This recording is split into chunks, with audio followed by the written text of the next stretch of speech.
Dyer's pick. Ladies and gentlemen, welcome back! My name is Drop, and this is the Join Total League Season 6, game number 2 in this 2-game series here. And don't ever say best of 2.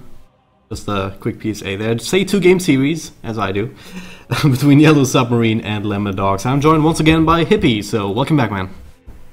I'd take it you hate the term best of 2 as much as I do. It's the I dumbest hate it. thing. Oh my god, it's so stupid. It means nothing. First time I saw the EU Hub stream and I saw the intermission screen and I saw BO2 in writing down there at the bottom. I was like, oh no, please no. I mean, I get it, it rolls off the tongue nicely, which is kind of the curse of that, but it's such a misnomer because by definition, best of something has to have a winner, and you can't, normally, I mean, if it goes 1-1, you don't have a winner, so I hate it so much. No, I'm right there with you. Yeah. It's two really heavily favored heroes making it through the first ban and getting picked up immediately. Lesh and Gyro both. Yeah. Yellow Submarine having maybe a little bit of a trauma from that last game, with banning out the Bristleback as well as the Queen of Pain. So, I mean, Queen of Pain kind of ban that you normally see in the first pick phase anyway, if you don't ban out Gyro or Leshrac. But the Bristleback definitely impacted by that last game, that decision to ban that. But yeah, it's, as you said, some more popular heroes can come out because of that. Gyrocopter inside of Lemondogs and Leshrac first pick here inside of Yellow Submarine, but they also give away a Shadow Friend, but they do get an Undying. He's been nerfed a little bit, but I think with the way that the Yellow Submarine has been playing in the last game and where the strengths lie, which is kind of that first 20 minutes, I would say, that's a pretty good pick.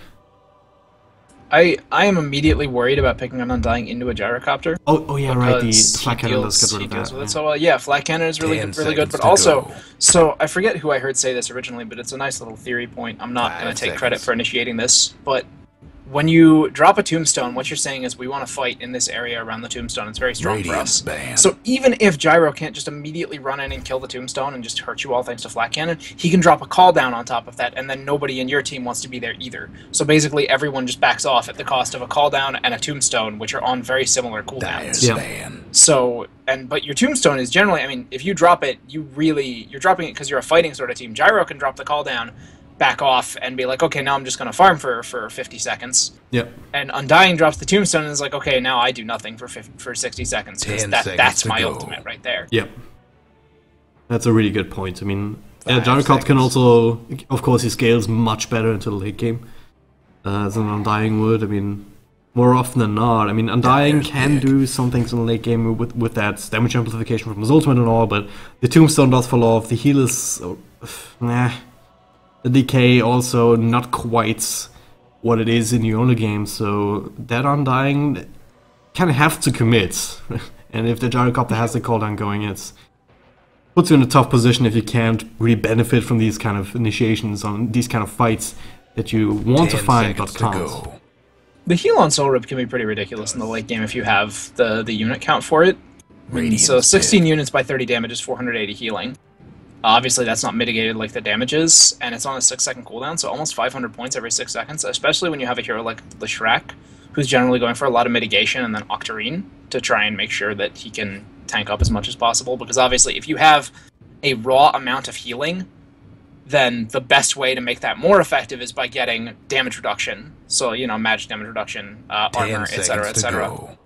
So, in the end, Lesh with an Undying backup, and now Lesh with a Winter Wyvern backup. These are very... Oh, God. So now also you have I mean, if you land like a good Winter's Curse and then drop a Tombstone as follow-up, or even you can drop the Tombstone during the Winter's Curse, who cares if they're taking less damage? If they're not the primary target, you're building up zombies that entire time. That's a nasty combo, and then the Leshrac obviously can stun them at the end. Oh, yeah. So that's a lot of already really incredibly strong teamfight power coming out from Yellow Submarine. 10 seconds to go. I also really love the Winter Wyvern up against Gyrocopter and Shadow Fiend. Both of these are very, I mean, not so much in the early game, but later in the late game. They're very much reliant on their right-click damage, and the Winter Wyvern has just the potential to take that out for 4 seconds with just one single skill point up into the Cold Embrace. I've seen it before up against heroes like Phantom Assassin, gets shut down by that so hard. if Shadowfiend and Gyrocopter, I mean, they're ranged heroes, they have a little bit of a better chance to switch targets more effectively than Phantom Assassin could. But yeah, if Winter Wyvern plays this right, then the Cold Embrace can just be that one skill that turns the teamfight around, on top of the Winter Scarves and everything else that he brings to bear. Yeah, actually, I mean, these first three heroes, I mean, Gyro has some pretty reasonable magic damage output, also Shadow Fiend, but like you're saying, talking about the right clicks in the late game, you also have Tusk, who is a support or possibly a core, depending on where they decide to lane him. That could theoretically be like an offlane Tusk, although it's a little awkward sometimes. He's relying a lot on his physical damage as well in the late game. If you can deal with that Walrus Punch, like if you can Cold Embrace someone who he's obviously going into Walrus Punch, he's got to wait it out, and that's very frustrating. He's not going to actually get the kill with that. Yep. With the Tusk as well, do you think that Lemondogs want to kind of face Yellow Submarine head on in the early and mid game with just straight up fighting? I mean, it's kind of what the Tusk does as well. I think it depends on what other supports they pick. It looks like they're going to pick up the Beastmaster. Radiant's pick. So I mean, we don't know if that's going to be another support Beastmaster. Obviously, that didn't really seem like it worked that well last game. But, So, I mean, still, that's a lot of physical damage you're throwing out right there. You have the Inner Beast and everything. So, Yep. Probably a lot of minus armor going to be coming out for Lemondogs in terms of their itemization. I wouldn't be surprised to see a medallion earlier on the Tusk. They also have to mind something from Shadow Fiend. If they really want to go for that kind of strat, they can also easily pick up Dazzle as well. If they want to go for that. Also give them some much needed sustain up against what could potentially be an aggressive tri-lane for Yellow Submarine. Yeah, speaking of fighting early, Ember Spirit, if he gets a couple of levels under his belt, then he can start going into the mid game. He has fallen off in popularity and effectiveness though, so yeah, he's somewhat less good than he used to be. I still think he's an alright hero. I'm not really sure I would fourth pick him, because it's not like he's gonna get, unless you're specifically trying to hide a pick so that they can't get countered. Ember seems a little weird for me because he's not gonna get banned or picked most likely. I don't see a huge reason, aside from the fact that maybe he wants to kind of Radiant's banned. So you can dodge the Tusk Snowball with Ember. You can obviously, if he snowballs in a couple of people, once you have your Battle Fury, it's very worrisome for anyone else to hop into the snowball because you can just cleave them all at the end of it. So there's a couple of strong things that you can do with that. I still think it's a little awkward. Looks like Lemondogs thinks that the Undying is a core. Because that's a Sand King ban out right there. Maybe. That's a ban. Okay. Very expected right there. You could still go a Vengeful Spirit if you're looking for minus armor. Gives you a little bit of save potential, but that's not something that's hugely critical, I guess. I don't know, it gives you a little more control for the Ember Spirit as well. Yeah. Maybe just the Witch Doctor, which is still in the pool. Gives you a little bit of sustain. Gives you the sustain, you're still taking advantage of any minus armor your team buys with the Death Ward. Yeah. 5 seconds. Yeah, another little thing that the Ember Spirit can do as well is just deny the Beastmaster vision. If you have a general idea of where that Hawk is, you can just Sleight of Fist that out and okay, Disruptor. So I like it against the Ember Spirit. Yeah. Obviously, whenever he Sleight of Fists, you can just drop a Kinetic Static wherever he's going to land. Wow, this is a really aggressive lineup from Yellow Submarine. Well, you don't call them Yellow Submarine for nothing, right? That's the truth. The question is, is Lemondogs equipped enough to weather the storm, so to speak, in the early game? I mean, Disruptor needs a couple of levels to get online. Beastmaster kind of needs his level 6 as well. Tusk ideally wants to have a little bit as well. Shadow Fiend, yeah, he's also easily gankable. Maybe not by these kind of heroes, but yeah, Night Stalker at nights, the slow, might be enough to bring down a Shadow Fiend if he's too far forward. Yeah, I mean, so you're going to have Miposhka on the Ember Spirit, Barash on the Leshrac. So yeah, I mean, just the slow from the Night Stalker Void at night will be enough for Barash to land a very easy Lesh stun. 10 seconds to go. I think that actually, as long as the Tusk is around, it's a decently survivable team. Because if anyone's getting focused, or you're waiting for a slow to wear off or a stun to wear off or something like that, you can load them into the snowball. Most of your heroes want to be kind of up in the enemy's face early game anyway, so it's not really that big of a deal to go in with that. As long as you get good snowball dodges, you're pretty okay. But at the same time, if Yellow Submarine has the right heroes around, I don't think you're going to actually score any kills. It's going to be weird. Because I think between the Winter Wyvern and the Undying, it's reasonably easy to, at the very least, even if you can't prevent someone from dying, to punish you really, really hard for going in. Let's take a quick look at lineups here before the action starts, starting with the Yellow Submarine. We all live in them. Maybe LT can kick them out of it in this game here. We've got Barash on that mid-lash rack, Irvian on that Undying Zombie. About time. We've got Dale on what looks like an off-lane Night Stalker 30 here, seconds which to leaves go. the safe lane for Miposhka on that one position Embers Birds, and PSM supporting him on the Winter Wyvern. Right. Over on the side of Lemondogs, Isco will be playing our Shadow Fiend, probably going to see him mid. Steph Style playing the Tusk. Frigalite on the Disruptor. Beastmaster will be off-laned by Ares Loco. And our safe lane Gyrocopter will be Krilly. The Warm Blows might see a little bit of engagement here up in the top. Why are they Further got fighting 2 in the stacks cave? as well. Isco is And taking away quite a we bit of go. damage here. And very low health points to begin with, but nice kinetic field on the Disruptor. Should keep him safe, and Steph's a little bit more tanky here. Does only have 1 decay charge on him. But it gets slowed down here. Another decay on 2 heroes. And a couple of right clicks here. Not enough slow, not enough control though. So, If there'd been a stun or something on a Steph Style, 5 decay stacks on that Undying. He's swinging so hard right now. 6 actually right now with... For a second there he had more than 1,000 health Oh, points. did he? so- Oh, jeez. yeah. It's just the power of the Undying, and What? yeah. I mean, Well, it's might, going to be cool laning Night Stalker Undying up here. oh, yeah, that's actually That's, interesting.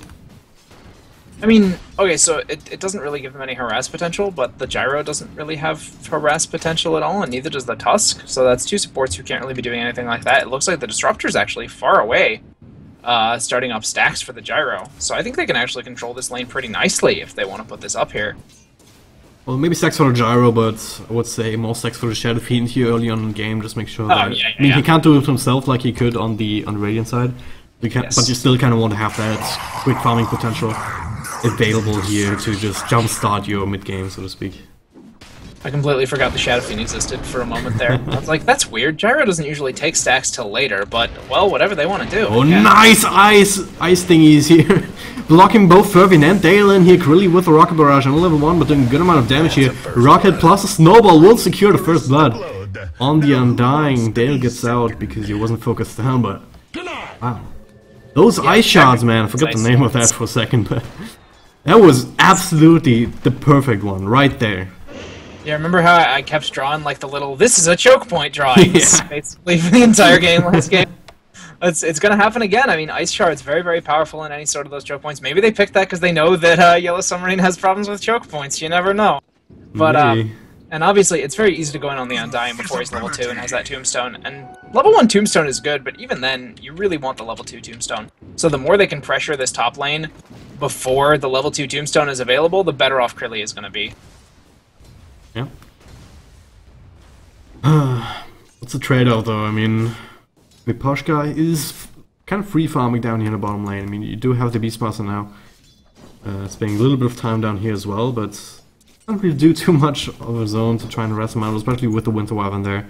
Arctic Burn and the Splinter Blast to be able to counterplay.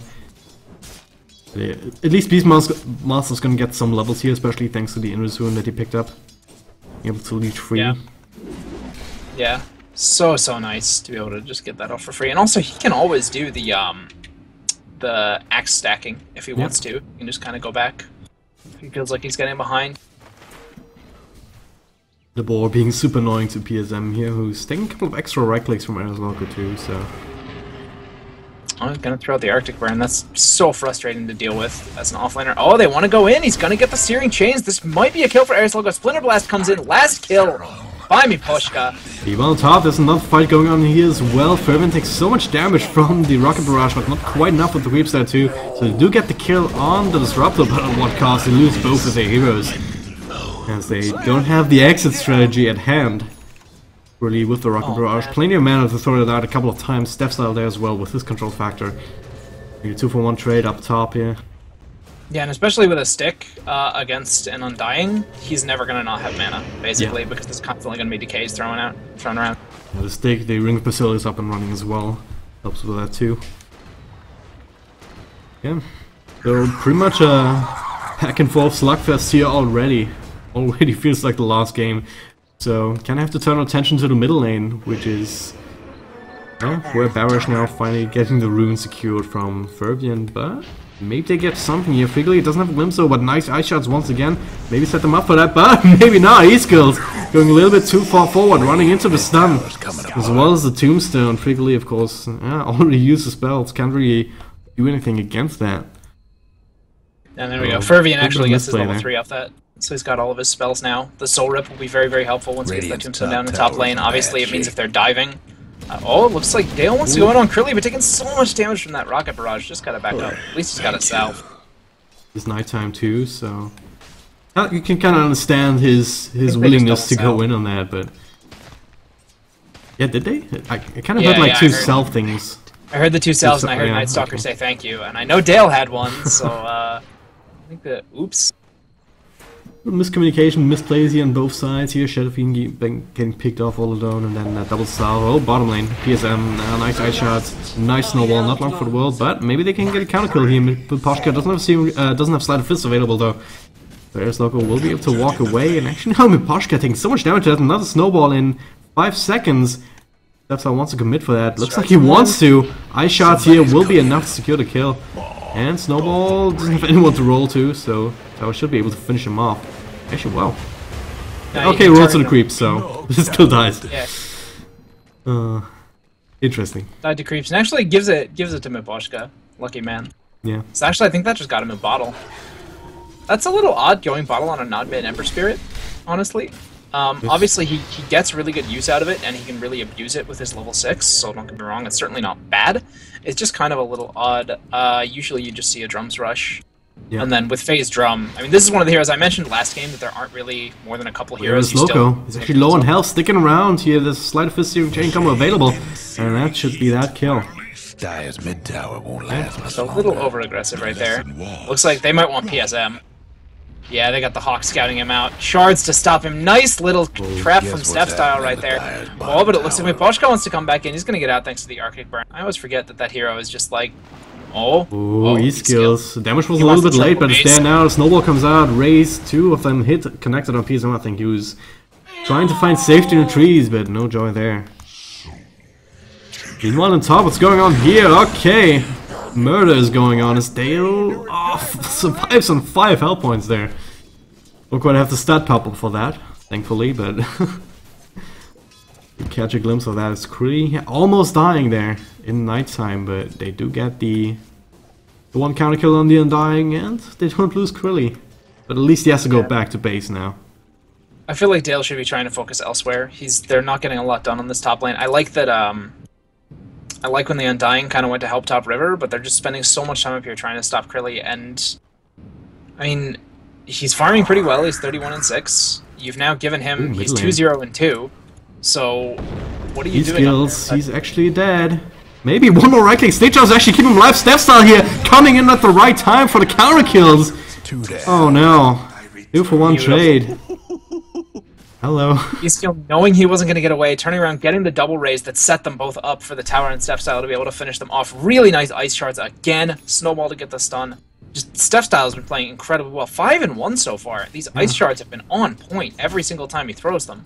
I mean, last time it was Friggly with the defensive plays, and now Steph Style here on the task. Seems like he's in his element, making the plays, and yeah, E-skills as well. I don't think that Yellow Submarine anticipated the magic wand charges, because they didn't get that last right click in. Maybe misjudged the damage as well a little bit. So he survived on a few health points only with the help of that magic wand, so that enabled him to turn around for the razors, because there was no further damage coming his way for a second or so. Radiant's mid tower's getting back. Now it's daytime, teleport on top here. There is a rocket on the way now. Glimpse back as well, even onto the Undying, so he's not long for the world. He got the tombstone down though, but yeah, that cooldown kind of zoning out any sort of reinforcements to come in for at least a little while. But now Curly locked down on the one side, on the other side. The fight is still going on with everyone on side LD surviving, bringing down that Night Stalker. So make it a 2 for 1 for now. As it looks like both teams will want to disengage after the fact. So losing your gyrocopter, not the best. But you get 2 kills, so and these kills. They also did force a pretty big commit from LD. I mean, you see the Shadow Fiend actually came up top, and it looks like they want to go back in. There's a kinetic field going, so that'll delay them a little bit, but so much damage going the way of V-Skills, bottling through it, still has some stick charges. And now the rocket comes out, looking for the Ember Spirit. Not dodging it, just takes a dunk to the face. Can't dodge it here with only 1 point in play. Oh, Parash, what the hell is he doing there? What the? I don't know, because I kind of thought he was just going to sit there and take mid tower, like I was it's about to comment. It's not done in cooldown, will catch PSM with a little bit of a slow, but there's the tombstone once again off cooldown. So, but yeah, LD looking to disengage. LD Curly gets caught with the Searing Chains. It's not enough though. Damage coming the other way with the Rocket Barrage and everything else. Glimpse back, so Poshka can't even escape. Dale caught with the snowball, roar into PSM. That's a full 5-man wipe here, Hippie. Once that yeah, that missile and Urn is gonna finish him up. Kills LD, and wow, what a turnaround that was! Like, I really thought that Yellow Submarine. So I thought Barris was gonna sit mid and just take the tower because it looked really, really free. I can't believe they went in for that top engage. And did you see when the Night Stalker's trying to chase people, especially during the daytime, the boar was controlling him so thoroughly. That Beastmaster boar from Lemondogs. I mean, Ares Loco immediately getting more done with this Beastmaster than I feel Yellow Submarine did last game. And boom, he's already got not the done yet. Power Rush, another snowball in mid. E-Skills is there after the punch with a couple of raises. I mean, PSM tries to do something, but coming in too late. Just throw the Splinter Blast and Dale and Fervian, and now the Winter's Curse will make Steph Style actually turn on his own teammate. But Tombstone is down right in the tower. Should be easy enough to focus down with Brilliant Friggly. Reinforcing here, glimpse back into the corner, into everything here. Snowball onto the other target. PSM Force punch up into the air too. Another right click will net Krilly a double kill. 3-for-1 trade in the middle lane after the disastrous top fight. It's just not stopping here for Yellow Submarine. They keep going for these plays, but LD always with the bad execution. Yeah, I mean, it's just like, it feels like LD just knows. I mean, do you think they have Yellow Submarine's number? They know that there's going to be all of these overcommitments. I mean, there were a lot of teams in the qualifiers that I don't think were ready for the incredibly aggressive play of Yellow Submarine, possibly maybe just because they hadn't seen them. But at this point, everyone knows they play super, super aggressively. Maybe they have to start mixing it up a little bit, because LD just seems like they're ready every single time. Yeah. They draft supports that are ready to play defensively. Shadow Demon is a great defensive support. Tusk is honestly a great defensive support because of the Snowball for almost the same reason. Disruptor can be a fantastic defensive support just thanks to Glimpse and Kinetic Field. You actually see him maxing the Glimpse faster than anything else. He doesn't care about dealing damage. That's what that tells you.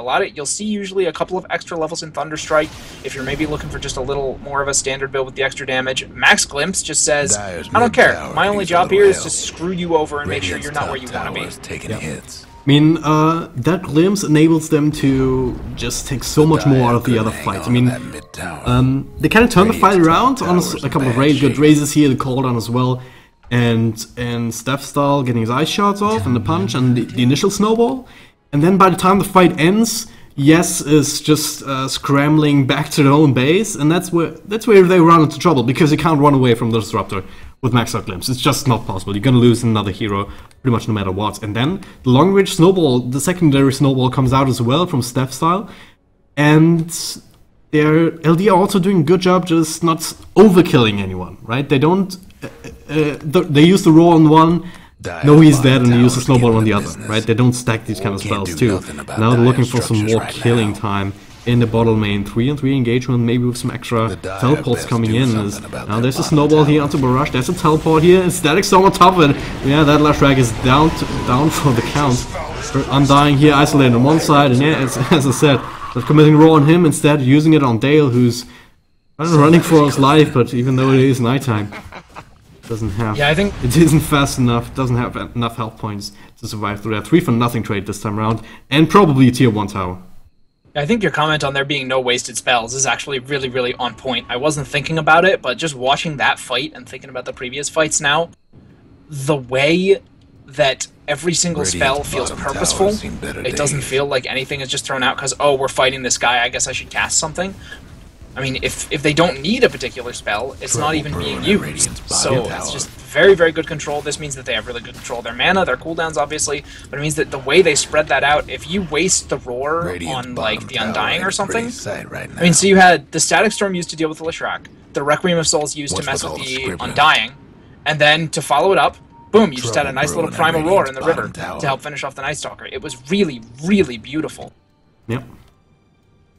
That's a sign of a really good team with I want really good instant replay coordination for that, as well. man. Can we get the hub in here real quick? Don't quite have that production value, unfortunately, of my home We need- PC. we It's not need- even a studio. I need to upgrade at some point, but We just need the EU hub to Radiant's basically be bottom watching any tower game, seems just to give us all replays. Dire's I want to do the tower. casting, but I want the replays. You know the drill. jDL, please.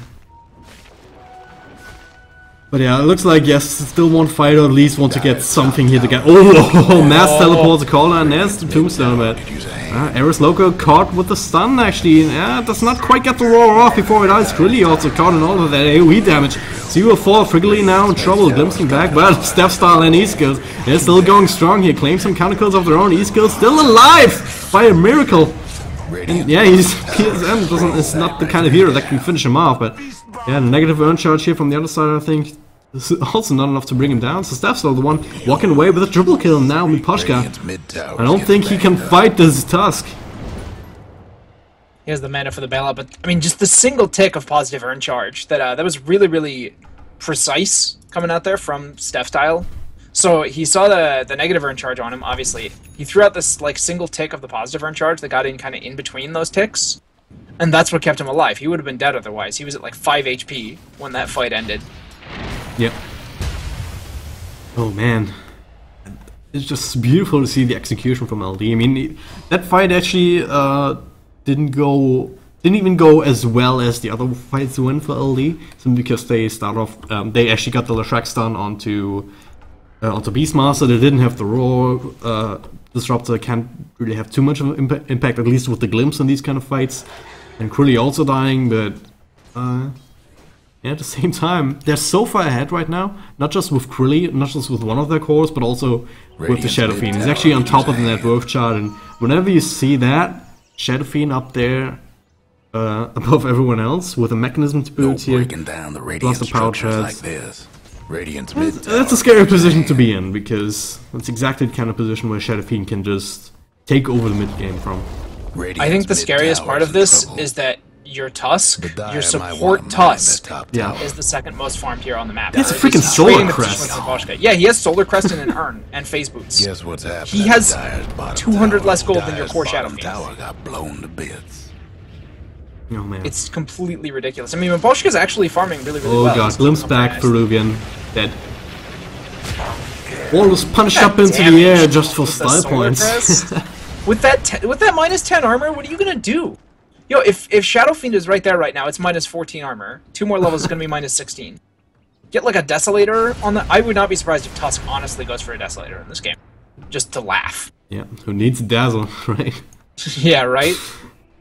Now Roshan might be the next one on the list. Solar Crest will work wonders up against that too. They definitely need E-skills there. I mean, your Disruptor isn't mega farmed, but he's still halfway to his Aghanims with Mana Boots at 17 minutes. That's really, really good. That's luxury. I mean, it's a Yeah. big luxury item here for the Disruptor that Oh my you god, don't normally get. they have Medallion and Solar Crest. They're stacking them That actually stacks. for Wow. minus 7, yeah. Whoa. Minus 17. So indeed. minus 17, excuse me, yeah. Oh my god, that's ridiculous. Dire took down old Roche. That's a quick Roche, and yeah, yes, didn't even if think they knew about about that. it, I don't think they could have Yeah, well, contested. because I'm so used to items that are built from other items, like not stacking with stuff, like anything built from a Bass won't stack with a Bass aura. Yeah. But I guess not so for Medallion and Solar Crest, man. That's absurd. New meta? Actually, I haven't seen that before. No, well, I mean, I don't think it's something you want to get in, like, a ton of your games, but at the same time, on a team that, when we from the third pick, we're like, okay, this is a heavy physical minus armor team. Like, that was the... We both knew that was coming. Yeah. I think it's really strong. Just confirm of the ancients here, take it slow a little bit, make sure... if you're ahead, get further ahead, right? So Yeah. actually, the one that's most ahead right now is actually Miposhka here, but actually the top 5 heroes all around that 7,500 mark.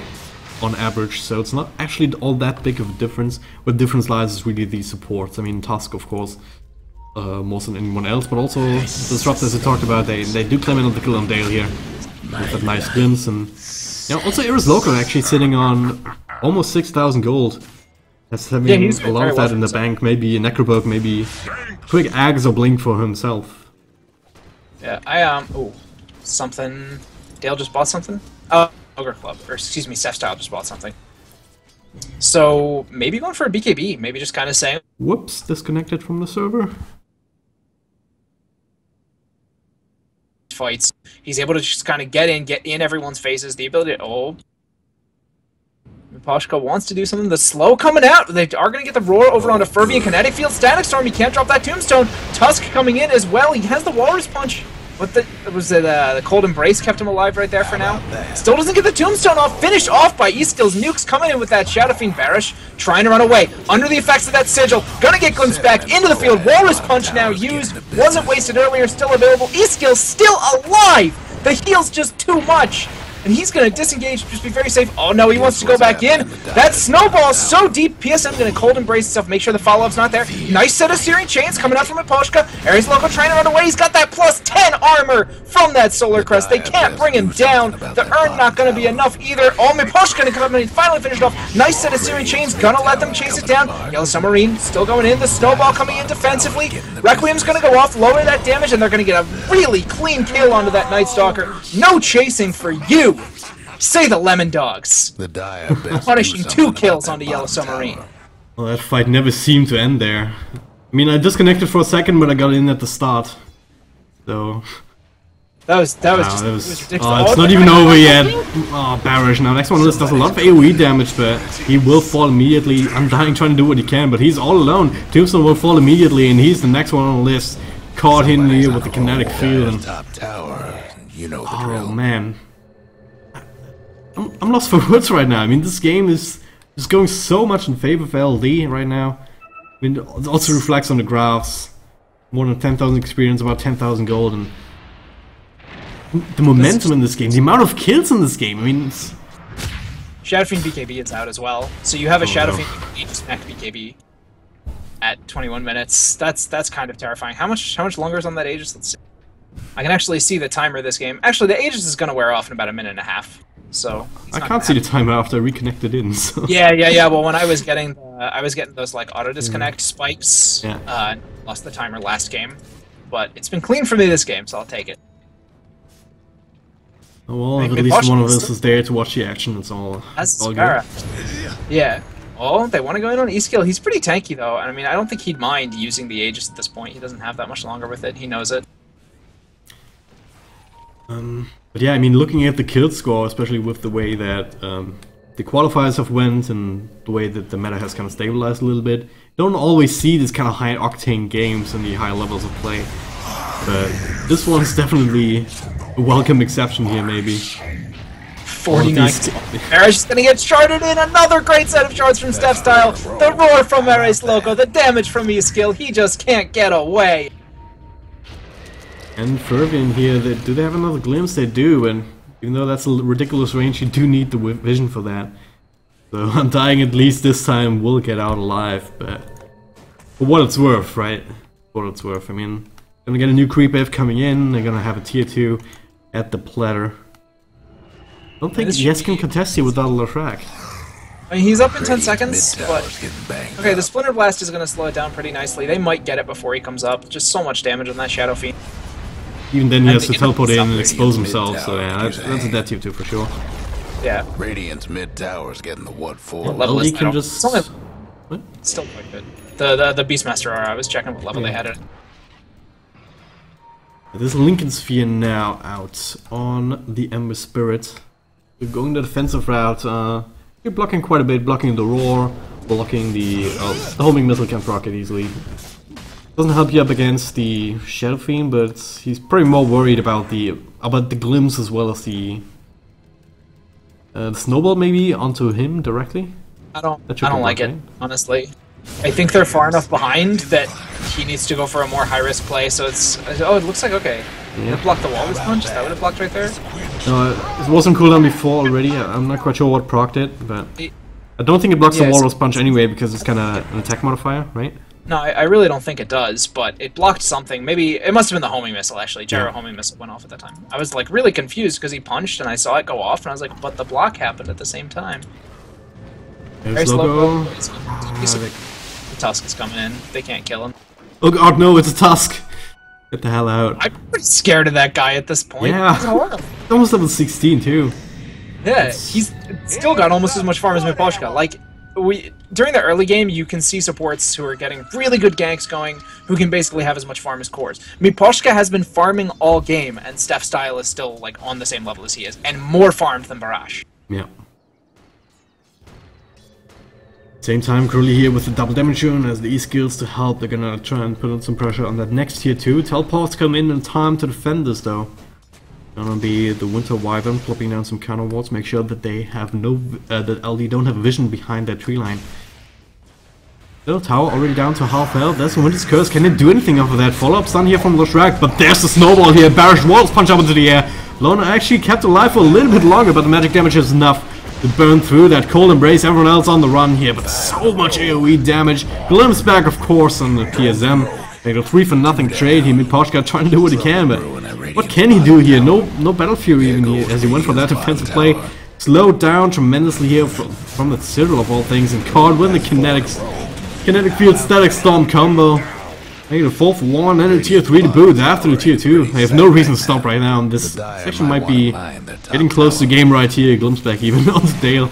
On the ice shots to get him back into the kinetic field. Follow-up snowball, follow-up Water's punch up into the air. That might be a 5-man wipe, but yeah, they don't have any more damage dealers here.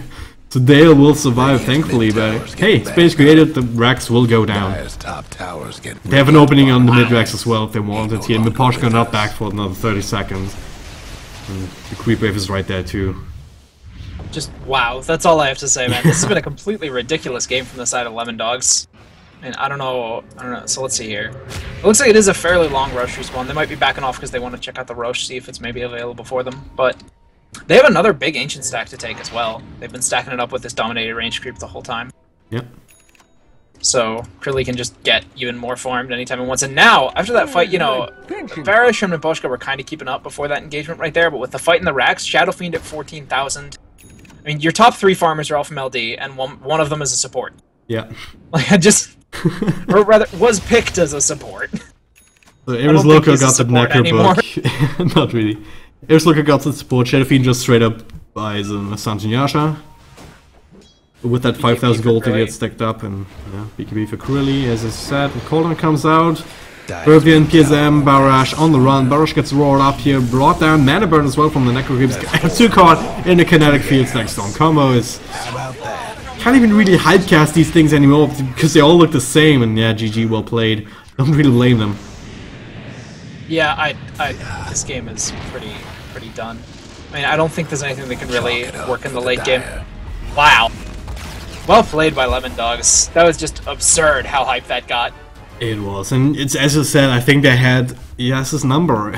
They knew how to play against it. They were always ready with the counter games, counter initiations. They are always with a really good usage of the spells, and yeah, that led to a really good victory here. 44-14, the final kill score. Only not even 27 minutes in. Brutal, just brutal. So much credit to Steph Style for those Tusk plays. He was playing so well all game. It was beautiful to watch, and everyone else just clicking together on the back of that, on the back of these snowballs and these ice shots. But yeah, that means Lemondogs take the series 2-0, so gonna put themselves a little bit of a buffer. Haven't actually done the map, but looks like that should put them into Division 2 for sure, so they don't have to go through the playoffs. Puts them at 9-9, the final score for them, and yeah. As I said, I haven't done the math. But yeah, if you want to have some details on that, head on over to joindota.com. Check out the standings right there on the Join Dota League Season 6. This particular division is Europe 2.3. And yeah, while you're already browsing the web, head on over to Twitter. Follow my co-caster at HippieCasting. And follow me at DragonDrop Dota if you liked our casting. And yeah. Well, all the shameless plugs from me. Do you have anything else, Happy? I mean, I'm pretty good, thank you. You already gave me my shameless plug, so I will say I just followed at Steph Style, and the rest of you should too. So there. Yeah, shout out to the players here. Absolutely amazing games, even though it was a little bit one-sided here, especially that second one. It was some beautiful Dota to watch, that's for sure. And yeah, with that, that's us done for today. Thank you very much for watching, and I'll see you next time.